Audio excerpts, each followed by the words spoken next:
Complete education के official YouTube पे आप सभी का स्वागत है और आज हम लोग पढ़ेंगे एनसीईआरटी गणित परिदर्श का प्रश्नावली 3.2 जो कि दो चर वाले रैखिक समीकरण पर आधारित है। मैं आपको जानकारी के लिए बता दूं कि हमने प्रश्नावली 3.2 के प्रश्न नंबर 1 और प्रश्न नंबर 2 को वीडियो बना करके हल किया हुआ है। अगर आप उस वीडियो को नहीं देखे हैं तो प्लेलिस्ट में हम इस वीडियो का लिंक दे देते हैं, आप जाकर के उसको देख लीजिएगा। ठीक है, अब यहाँ पे हम प्रश्न 3 को हल करेंगे। देखिएगा प्रश्न क्या कह रहा है कि अनुपातों A1/A2, B1/B2 और C1/C2 की तुलना करके ज्ञात कीजिए कि निम्न रैखिक समीकरणों के युग्म संगत या असंगत है। यहाँ पे देखिएगा, इससे पहले वाले प्रश्न में यानी कि प्रश्न नंबर 2 में हमें इन्हीं अनुपातों का तुलना करके यह देखना था कि किसका हल समानांतर है, संपाती है और फिर संगत है। लेकिन यहाँ पे क्या कर रहा है कि हमें सिर्फ यहाँ पे इसी सूत्र का यानी कि A1/A2, B1/B2 और C1/C2 का प्रयोग करके तुलना करके देखना है कि इसका हल संगत है कि असंगत है। मैं आपको जानकारी के लिए बता दूं कि जब क्या होगा, रेखाएं एक दूसरे को प्रतिच्छेद करेगी तो संगत हल होगा और रेखाएं एक दूसरे के संपाती होगी तभी क्या होगा, संगत हल होगा। असंगत हल उसी कंडीशन में होता है जब रेखाएं एक दूसरे के क्या होती है, समानांतर होती है। ठीक है, तो हम सूत्र के माध्यम से इसको पहले उस पर बैठाते हैं और उसके बाद से फिर इसको हल करते हैं। देखिएगा पहला प्रश्न क्या कह रहा है, तो पहला प्रश्न यहाँ पे पहले प्रश्न को हल करते हैं। देखिएगा पहला प्रश्न है, कह रहा है कि 3x प्लस से 2y बराबर 5। तो सबसे पहले क्या करेंगे, जो बराबर के बाद है उसको हम बराबर के पहले ले लेंगे, यानी कि ये हो जाएगा हमारा 3x प्लस से 2y माइनस 5 बराबर 0। और समीकरण फर्स्ट का जो मान होगा, x के साथ जो गुणा में होगा वह a1 होगा, यानी कि a1 बराबर 3 हो गया। y के साथ जो गुणा में होगा वह क्या होगा, b1 होगा, यानी कि हमारा 2 हो गया। और जो यहाँ पे सिंपल है अंक के रूप में है वो क्या हो जाएगा हमारा c1। तो c1 बराबर क्या हो जाएगा, चिन्ह सहित हो जाएगा -5। ठीक है, फिर दूसरा समीकरण देखिएगा, दूसरा समीकरण क्या है, तो दूसरा समीकरण है यहाँ पे 2x से माइनस से 3y बराबर 7। तो इसको क्या लिखेंगे हम, 2x माइनस से 3y और 7 बराबर के बाद है तो इसको क्या ले लेंगे, बराबर के पहले ले लेंगे, तो हो जाएगा -7 बराबर 0। ठीक है, अब यहाँ पे ये समीकरण सेकंड है, तो समीकरण सेकंड में जो x के साथ गुणा में होगा वह क्या होगा, a2, यानी कि a2 बराबर हमारा हो गया, a2 बराबर क्या हो जाएगा, तो a2 बराबर होगा 2। और फिर y के साथ जो गुणा में होगा क्या होगा, b2 होगा, और b2 बराबर क्या होगा, -3। और फिर c2 बराबर क्या हो जाएगा, तो c2 बराबर हो जाएगा -7। ठीक है, अब यहाँ पे हम लेकर के इसको देखते हैं, सूत्र में बैठाते हैं कि इसका हल कैसा हो रहा है। यहाँ पे लिख देंगे थोड़ा सा हम हल। ठीक है, ये लिखना बहुत जरूरी है। अब लिखते हैं A1/A2 बराबर B1/B2। पहले हम यहाँ पर शब्द को लिखते हैं, फिर उसके बाद से देखते हैं क्या होगा। तो A1 का मान क्या है, 3, और A2 का मान क्या है, तो A2 का मान है यहाँ पे 2, और फिर क्या है B1 का मान, तो B1 का मान हो गया 2, और B2 का मान क्या है, तो B2 का मान है -3।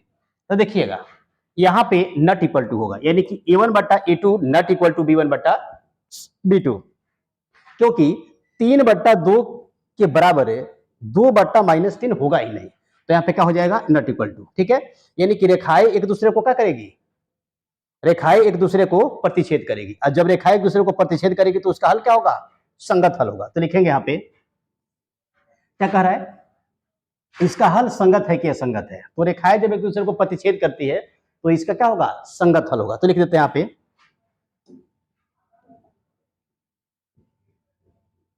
दोनों समीकरण का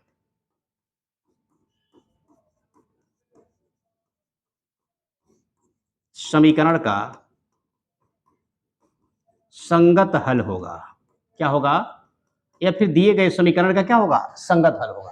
क्योंकि यहाँ पे क्या हो रहा है, संगत हल होने का कारण है कि A1/A2 बराबर नॉट इक्वल टू B1/B2, यानी कि दोनों रेखा एक दूसरे को प्रतिच्छेद करती है। दोनों रेखा एक दूसरे को प्रतिच्छेद करे तभी आपका संगत हल होगा, या फिर दोनों रेखा एक दूसरे को क्या हो, संपाती हो, तभी क्या होगा, संगत हल होगा। यानी कि जिसका एक हल हो या फिर अपरिमित रूप से अनेक हल हो उसका क्या होगा, संगत हल होगा। और जब रेखाएं समानांतर होगी तो उसका क्या होगा, असंगत, यानी कि उसका कोई हल नहीं होगा। तो पहले प्रश्न को हमने आसानी से हल कर लिया, इसके बाद से हम दूसरे प्रश्न को देखेंगे। ठीक है, दूसरा प्रश्न देखिएगा,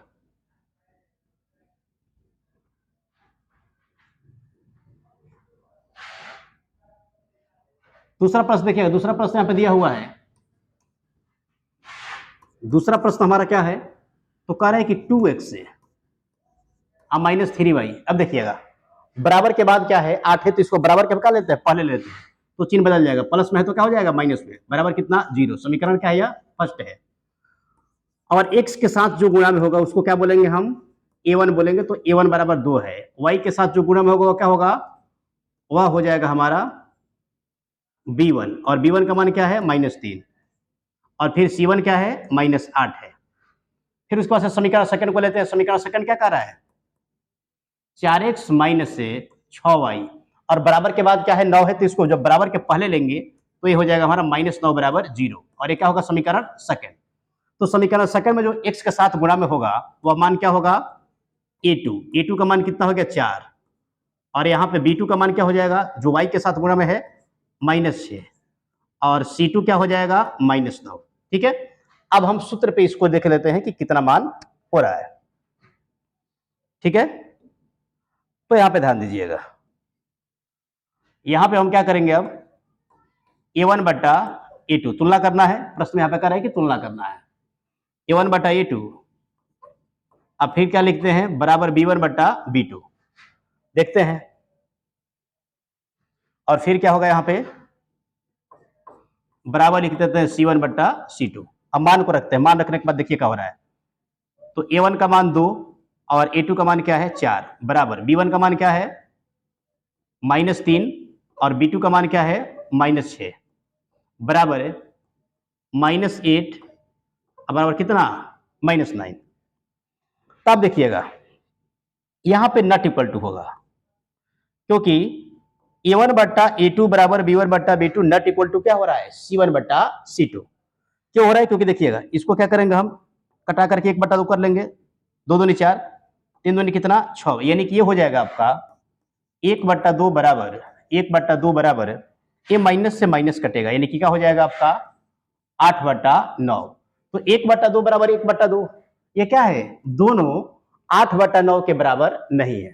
ठीक है, तो इस कंडीशन में क्या होता है, जब a1 बट्टा a2 बराबर b1 बट्टा b2 not equal to c1 बट्टा c2 होता है, तो दोनों रेखाओं का ग्राफ क्या होता है, समानांतर होता है, और जब भी समानांतर होगा तो क्या होगा, उसका असंगत हल होगा। तो लिखेंगे यहाँ पे असंगत हल होगा, क्या होगा, असंगत हल होगा। असंगत होने हल होने का कारण क्या है, यहाँ पे लिख भी सकते हैं, लिखेंगे यहाँ पे दोनों रेखाएं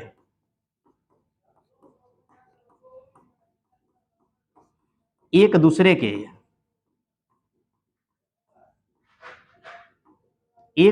के समानांतर है। क्या है, समानांतर है। ठीक है, यही हमारा क्या हो गया, हल हो गया।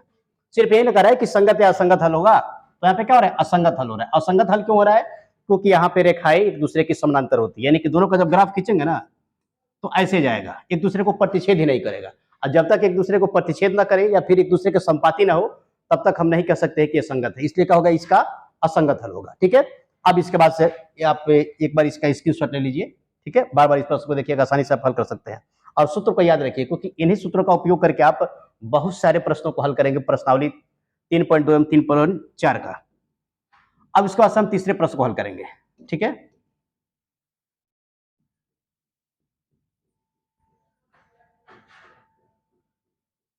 तीसरा प्रश्न देखिएगा, तीसरा प्रश्न क्या कह रहा है, तो तीसरा प्रश्न हमारा है यहाँ पे,